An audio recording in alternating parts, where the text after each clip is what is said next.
ನಮಸ್ಕಾರ ಫ್ರೆಂಡ್ಸ್. ಈ ಪಾಲಕ್ ಮತ್ತು ಟೊಮಾಟೋಗೆ ಒಂದು ಕಿಡ್ನಿ ಸ್ಟೋನ್ಗೆ ಸೊಲ್ಯೂಷನ್ ಇದೆ. ಇಲ್ಲಿ ಟೊಮಾಟೊ ಮತ್ತು ಪಾಲಕ್ಕು ಸೇರಿಸಿ ಬೇಯಿಸಬಾರ್ದು. ಬಹುಶಃ ಕಿಡ್ನಿ ಸ್ಟೋನ್ಗೆ ಎಫೆಕ್ಟ್ ಆಗುತ್ತೆ ಅನಿಸುತ್ತೆ. ಇದು ಬೇರೆ ಬೇರೆ ಥರ ಯಾವ ಥರ ಸಾಂಬಾರು ಮಾಡಬೇಕು ಅಂತ ಇಲ್ಲಿ ನೋಡಿ.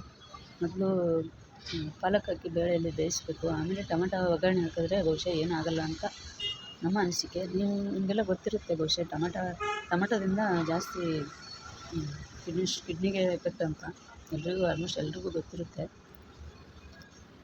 ಅದರಲ್ಲೂ ಟೊಮಾಟೊ ಮತ್ತು ಪಾಲಕ್ ಎರಡೂ ಒಂದೇ ಸಾರಿ ಬೇಯಿದ್ರೆ ಕಲ್ಲು ಉತ್ಪನ್ನ ಆಗುತ್ತೆ ಅಂತ ಒಂದು ಅನಿಸಿಕೆ. ಬಹುಶಃ ಎಲ್ಲರೂ ಹೇಳ್ತಾರೆ, ನಿಮಗೂ ಗೊತ್ತಿರ್ಬೋದು. ನೀವೇನು ಮಾಡ್ತೀರಾ ಅಂತ ನೋಡಿ. ಇನ್ನೂ ಜಾಸ್ತಿ ಇದ್ರ ಬಗ್ಗೆ ಗೊತ್ತಿದ್ದರೆ ಸ್ವಲ್ಪ ಕಮೆಂಟ್ ಮುಖಾಂತರ ತಿಳಿಸಿ.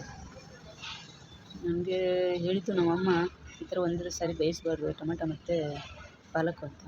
ಅದಕ್ಕೆ ಪಾಲಕ್ ಬೇಯಿಸ್ಬಿಟ್ಟು ಆಮೇಲೆ ಟೊಮಾಟೊ ಒಗ್ಗರಣೆ ಹಾಕ್ತೀನಿ. ಬಹುಶಃ ಇದರಿಂದಲೂ ಎಫೆಕ್ಟ್ ಇರ್ಬೋದಾ ಅಂತ ನನಗೆ ಗೊತ್ತಿಲ್ಲ.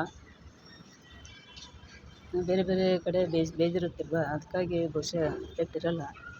ಕಿಡ್ನಿಗೆ ಎಫೆಕ್ಟ್ ಅಂತ ಇವೆರಡು ಜಾಸ್ತಿ ಟೊಮಾಟೊ ತಿಂದರೆ ಕಿಡ್ನಿಗೆ ಎಫೆಕ್ಟ್ ಅಂತ ಹೇಳ್ತಾರೆ. ಗೊತ್ತಿಲ್ಲ. ಪಾಲಕದಲ್ಲಿ ಹಾಕಿ ಬೇಯಿಸಿದ್ರೆ ಇನ್ನೂ ಜಾಸ್ತಿ ಎಫೆಕ್ಟು. ಅದಕ್ಕಾಗಿ ನಾನು ಹೀಗೆ ಮಾಡ್ತಾಯಿದ್ದೀನಿ. ಸಾಂಬಾರು ಸ್ವಲ್ಪ ಟೊಮಾಟೊ ಕಡಿಮೆ ಹಾಕಿ ಹುಣಸೆಹಣ್ಣು ಬೆಲ್ಲ ಸೇರಿಸಿ ಸಾಂಬಾರು ಇನ್ನೂ ಚೆನ್ನಾಗಿರುತ್ತೆ. ಟೊಮೆಟೊ ಸ್ವಲ್ಪ ಕಡಿಮೆ ಯೂಸ್ ಮಾಡಬೇಕು. ಯಾವಾಗ ನಾವು ಪಾಲಕ್ ಸಾಂಬಾರು ಮಾಡ್ತೀವಿ ಆವಾಗ ಟೊಮೆಟೊ ಸ್ವಲ್ಪ ಕಡಿಮೆ ಯೂಸ್ ಮಾಡಿದ್ರೆ ಚೆನ್ನಾಗಿರುತ್ತೆ. ಟೊಮೆಟೊ ಜಾಸ್ತಿ ಹಾಕಿದ್ರೆ ಟೇಸ್ಟಿಯಾಗಿರುತ್ತೆ. ಆದರೆ ಈ ಎಫೆಕ್ಟಿಗೋಸ್ಕರ ನಾನು ಟೊಮೆಟೊ ಕಡಿಮೆ ಹಾಕ್ತಾಯಿದ್ದೀನಿ. ಒಂದು ಟೊಮೆಟೊ ಹಾಕ್ತಾಯಿದ್ದೀನಿ.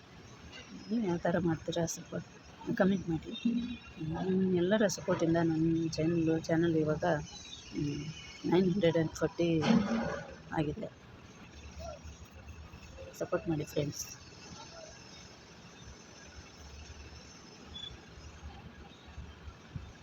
ಬಹುಶಃ ತುಂಬ ಟೇಸ್ಟಿಯಾಗಿರುತ್ತೆ. ಹಾಗಂತ ಟೊಮೆಟೊ ಜಾಸ್ತಿ ಹಾಕೋದ್ರಿಂದ ಟೇಸ್ಟಿ ಅಂತ ಟೊಮೆಟೊ ಹಾಕಬಾರ್ದು. ಪಾಲಕದಲ್ಲಿ ನಿಜ ಮಾಡಬಾರ್ದು ಅಂತಾರೆ. ಆದರೂ ಒಂದು ಟೊಮೆಟೊ ಹಾಕಿ ಮಾಡ್ತೀನಿ ನಾನು. ಯಾವಾಗಲೂ ಜಾಸ್ತಿ ಹಾಕಲ್ಲ.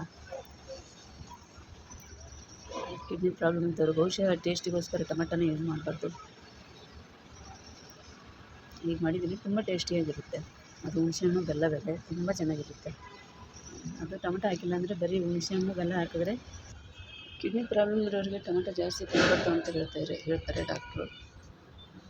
ಅದಕ್ಕಾಗಿ ಈಗ ಪಾಲಕಲ್ಲಿ ಸೇರಿಸಿದ್ರೆ ಇನ್ನೂ ಎಫೆಕ್ಟು. ಹಾಗಂತ ಟೊಮೆಟೊ ಬಿಟ್ಟಿರೋಕ್ಕೂ ಆಗೋಲ್ಲ. ಟೊಮೆಟೊ ಹಾಕಿಲ್ಲ ಅಂದರೆ ಟೇಸ್ಟಿನೂ ಆಗೋಲ್ಲ. ಅದಕ್ಕೋಸ್ಕರ ಬೇರೆ ಬೇರೆ ಥರ ಬೇಯಿಸ್ಬಿಟ್ಟು ಈ ಥರ ಮಾಡ್ತಾಯಿದ್ದೀನಿ. ನಿಮಗೇನಾದರೂ ಇದ್ರ ಬಗ್ಗೆ ಐಡಿಯಾ ಇದ್ದರೆ ಹೇಳಿ, ಕಮೆಂಟ್ ಮುಖಾಂತರ ತಿಳಿಸಿ. ನಮ್ಮ ಚಾನಲ್ಗೆ ಸಪೋರ್ಟ್ ಮಾಡಿ ಫ್ರೆಂಡ್ಸ್. ಸಾಂಬಾರು ತುಂಬ ಟೇಸ್ಟಿಯಾಗಿದೆ. ಆದರೆ ಟೊಮೆಟೊದಿಂದ ನನಗೆ ಒಂಥರ ಭಯ. ಅದಕ್ಕೋಸ್ಕರ ಟೊಮೆಟೊ ಕಡಿಮೆ ಹಾಕಿ ಮಾಡಿದ್ರು ಪಾಲಕಲ್ಲಿ ಹಾಕಿರ್ತೀವಲ್ವ, ಬೇರೆ ಬೇರೆ ಥರ ಬೇಯಿಸಿದ್ರೂ ಕೂಡ ಒಂದೇ ಸಾಂಬಾರು ಒಂದೇ ಆಗಿರುತ್ತೆ. ಆಮೇಲೆ ಏನಾದರೂ ಎಫೆಕ್ಟಾ ಅಂತ ನೀವು ಹೇಳಿ.